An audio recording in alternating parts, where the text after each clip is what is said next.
Hello दोस्तों, हम discuss करेंगे जो 15 तारीख को री एग्जामिनेशन हुए थे नेशनल सीड कॉरपोरेशन के। तो ये एग्रीकल्चर ट्रेनिंग के पेपर है, 2 शिफ्ट में एग्ज़ाम हुआ था। तो ये कुछ क्वेश्चन हैं जो शिफ्ट फर्स्ट में आए थे। लाइक चीफ डिफेंस स्टाफ अभी प्रेजेंट में कौन है हमारा, तो ये अभी है अनिल चौहान। और मलबेरी प्रोड्यूसिंग स्टेट कौन सा है, तो कर्नाटक है फिलहाल, largest producer of mulberry silk. और तीसरा क्वेश्चन था कि establishment of the national thermal power corporation, तो 1975 में हुआ था ये। और इसी तरह अगला क्वेश्चन है current minister of the consumer affair and food public distribution, तो ये है हमारा पासवान। तो और फिर अगला क्वेश्चन है बांधवगढ़ नेशनल पार्क कहाँ पर स्थित है, तो ये है मध्य प्रदेश के अंदर। और state receiving GI tag for white marble, ठीक है। तो इसके लिए वाइट मार्बल के लिए किसको मिला हुआ, राजस्थान को मिला हुआ है। और first discovery of the paleolithic site in India, तो पहली पेलियोलिथिक साइट यहाँ पे कर्नाटक के अंदर खोजी गई थी डॉक्टर प्राइम रोज के द्वारा, रायचूर डिस्ट्रिक्ट में। और आईआरए कब इंस्टेब्लिश हुआ था, 1905 के अंदर। और फैमिली ऑफ सनफ्लावर पूछी थी जो है एस्ट्रेसी। और फैमिली ऑफ लिंसीड पूछी थी जो है लीनियसी। और फैमिली ऑफ लेंटिल पूछी थी फेबियसी। और अगला क्वेश्चन था कि hardness of the fruit due to the which nutrient, तो ये कैल्शियम बोरोन की वजह से होता है। और ऑर्गेनिक फार्मिंग के बारे में क्वेश्चन आया था कि मतलब इस डेफिनेशन पूछी थी कि organic farming without systematic inputs का यूज किए करके हम रिलाई करते हैं crop rotation, compost, biological pest control. और ड्रिप इरीगेशन के बारे में पूछा था कि most efficient water use efficient method कौन सा होता है, ड्रिप इरीगेशन। ये क्वेश्चन फर्स्ट शिफ्ट में भी आया था और सेकंड शिफ्ट में भी आया था। और दूसरा है कि रिकैल्सिट्रेंट सीड का एग्जाम्पल पूछा था जो कि मैंगो है। और सेकंड शिफ्ट में भी रिकैल्सिट्रेंट और ऑर्थोडेक्स 2 सीड की डेफिनेशन पूछी थी उन्होंने। और agency of organic producing certification के बारे में पूछा था, तो उसमें आंसर था अपेडा। और टाइप ऑफ मल्चिंग पूछी थी इन चिली नर्सरी, तो उसके अंदर हम कौन सी नर्सरी करते हैं मॉइस्चर को कंजर्व करने के लिए, स्ट्रा मल्च या प्लास्टिक मल्च। तो ये दोनों थे उसमें। और formation of the metamorphic rocks, तो उन्होंने मेटामॉर्फिक रॉक का एग्जाम्पल पूछा था कि सेल से स्लेट बन रहा है। तो ऐसे डेफिनेशन आई थी कि अगर प्री एग्जिस्टिंग रॉक से मतलब हाई प्रेशर और टेम्परेचर की प्रेजेंस में कौन सी रॉक बनती है, तो मेटामॉर्फिक रॉक बनती है। और सीड पैथोलॉजी से कोई क्वेश्चन था एक। और method of propagation in date palm पूछा था जो कि ऑफशोट साकर्स के से मोस्टली प्रोपोगेट किया जाता है। और कौन सी डिजीज़ है जो कि मार्केटिंग वैल्यू ऑफ फ्रूट को मतलब डिस्टर्ब करती है, तो उसका आंसर था एंथ्रोक्नोज।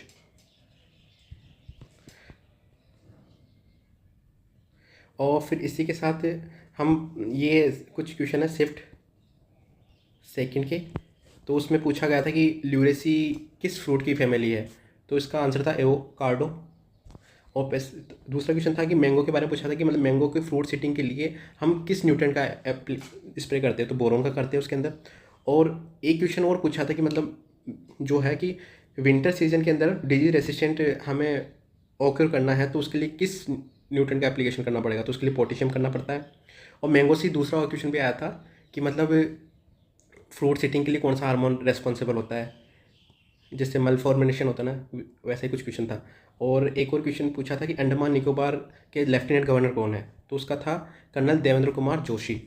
और ब्रोकली का एडेबल पार्ट कौन सा होता है, तो आपको सभी को पता है कि फ्रूट्स मतलब फ्लोवर पार्ट एडेबल होता है उसका।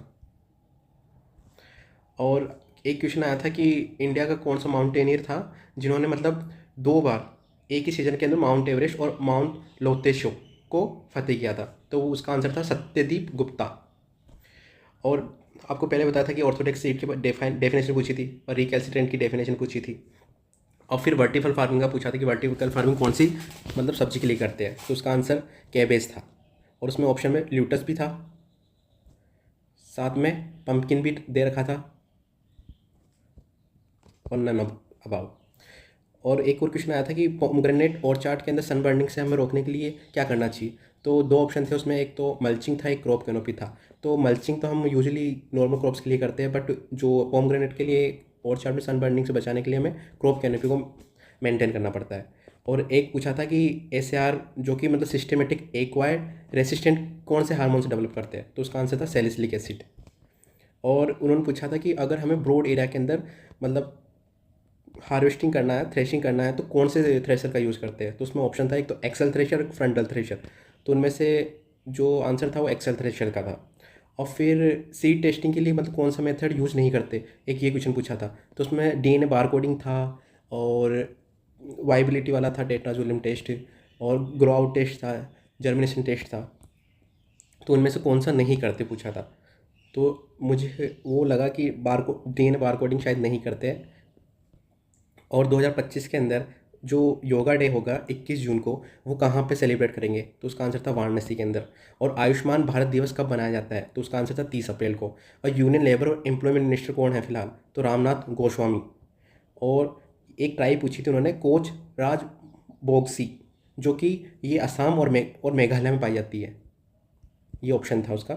और एक इंग्लिश में क्वेश्चन आया था, उन्होंने मतलब करेक्ट स्पेलिंग पूछी थी कि क्लोनियल, जो कि क्लोनियल से उसमें सही था, एक देर का था क्लोनल, क्लोनियल, इस तरह। तो ये क्लोनियल एक सेना के अंदर पद होता है। और इसी तरह उन्होंने एक सिनोम्स के बारे में पूछा था, एक्सपेंडेबल का, तो एक्सपेंडेबल का स्ट्रेच हो जाता है। और इसी तरह एंटोनोम्स भी पूछा था। और न्यूमेरिकल आया था इसके अंदर, एक तो ट्रेन को लेके आया था कि मतलब एक ट्रेन की स्पीड 1 घंटे के अंदर 116.22 किलोमीटर पर आवर है। और वो एक उसकी ट्रेन की लंबाई और प्लेटफॉर्म की लंबाई 830 मीटर है। तो वो कितने पर सेकंड के अंदर, मतलब उसकी पर सेकंड स्पीड पूछी थी। और एक और न्यूमेरिकल आया था, मतलब न्यूमेरिकल अच्छे खासे पूछे थे उन्होंने, कि मतलब कुछ संतरा है, मैंगो है और जामुन है, 3 फ्रूट दिए थे और उनका रेशियो 2, 3, 4 दे रखा था और उनका वेट पूछा था उनसे। तो उसका आंसर था 7.2 ग्राम। और इसी तरह इंग्लिश में एक पैसिव वॉइस दिया था सेंटेंस का, और इनडायरेक्ट स्पीच पूछा था, जो कि सिंपल थे अगर पढ़ के गए तो। और सिलेरी, और वहाँ पे हिंदी में लिखा होता अजवाइन। उसकी फैमिली पूछी थी, उसकी फैमिली होती है एपियसी। और एक क्वेश्चन पूछा था, नाइट्रोजन रिडक्शन रीजन इन एनोरोबिक सोयल। तो एनोरोबिक सोयल के अंदर रिडक्शन का मेन रीजन क्या होता है कि मतलब वहाँ पे अमोनिकल बैक्टीरिया, मतलब एब्सेंट, मतलब अमोनिकल जो ऑक्सीडाइजिंग बैक्टीरिया ना एब्सेंट होते हैं ड्यू टू ऑक्सीजन की डिप्लेशन की वजह से। तो ये इतना बड़ा क्वेश्चन था वो, अगर किसी कंसेप्ट ठीक है तो कर लिया होगा उसने। और फिर अगला क्वेश्चन पूछा था कि मतलब इंडस वैली सिविलाइजेशन के अंदर कौन से ऐसे साइट के ऊपर वाटर हार्वेस्टिंग स्ट्रक्चर पाई गई थी, तो वो जगह थी धोलावीरा। ये क्वेश्चन यूपीएससी में आया था 2021 के अंदर। और ये नहीं पूछना चाहिए था उसको, बट पता नहीं क्या जानना चाहता है वो हमसे। और फिर एक और क्वेश्चन था, mode of organophosphate and कार्बोमेट insecticide. तो मतलब इसने पूछा था कि जो इंसेक्टिसाइड होते हैं ऑर्गेनोफॉस्फेट, वो किस तरह, मतलब उनका एक्शन, मोड ऑफ एक्शन होता है कि मतलब इंसेक्ट को किस तरह कंट्रोल करते हैं। तो अच्छे इनहिबिटर होते हैं ये, एसिटिलीन कोएस्टरेज इनहिबिटर। और इन्होंने क्वेश्चन था कि जो पैथोजन होते हैं जैसे वायरस हो गया, बैक्टीरिया हो गया, वो प्राइमरली कैसे इंटर करते हैं प्लांट के अंदर। तो उसका आंसर है स्टोमेटा के थ्रू, स्टोमेटा ओपनिंग के थ्रू। और पैथोजन, अगला क्वेश्चन था पैथोजन से कि pathogen penetrate into the plant through, ठीक है। तो वो एक तो क्वेश्चन था कि मतलब प्राइमरली किससे पेनिट्रेट करते हैं, तो स्टोमेटा ओपनिंग से। और pathogen penetrate into the plant, तो इसमें था कि मतलब वो फ्लेजिला होती है, फ्लेजिला को पेनिट्रेट करके वो सेकेंडरी टाइप से एंटर करते हैं और वहाँ पे अपना इनोकुलेंट बना के इन्फेक्शन को ट्रांसफर करते रहते हैं। और फिर उन्होंने पूछा था बेसिक क्वेश्चन की फाउंडेशन सीड का कलर, एक कलर कौन सा होता है, तो वाइट होता है। तो अगर इन पेपर के क्वेश्चंस को देखें और बच्चों का जैसा रिव्यू है, तो फर्स्ट का शिफ्ट था वो थोड़ा इजी था कंपेयर टू सेकंड के। और यहाँ पे एक्सपेक्टेड कट ऑफ बता रखी है कि क्या क्या जा सकती है अगर फेयरली एग्ज़ाम कंडक्ट कराया। बट मुझे लग नहीं रहा कि फेयरली हुआ है, क्योंकि काफ़ी सेंटरों पे शायद ये सुना है कि काफ़ी ग्रुप में चीटिंग कर रहे थे। और जो मेरे दोस्त थे वो भी बता रहे थे कि हाँ, कि नकल कर रहे थे, आपस में पूछ रहे थे। अगर सब ठीक रहा तो एक्सपेक्टेड कट ऑफ हो सकती है 75 से लेकर 82 जनरल के लिए। और ईडब्ल्यूएस की जा सकती है 75 से लेकर 78 के बीच, ये नंबर है। और ओबीसी की जा सकती है 70 से 75। और जो एससी कैटेगरी में है उसकी जा सकती है 68 से लेकर 72 तक। और एसटी कैटेगरी है उसकी कट ऑफ जा सकती है 66 से लेकर 69 तक। और जो पीडब्ल्यू के अंदर लाई करते हैं उसकी जा सकती है 50 से 55। बाकी एग्ज़ाम हुआ था 15 को, तो मोस्ट चांस है कि 30 तक रिजल्ट आ जाए इसका, क्योंकि 7-10 दिन के अंदर रिजल्ट आ जाता है इसका। बाकी देखते हैं।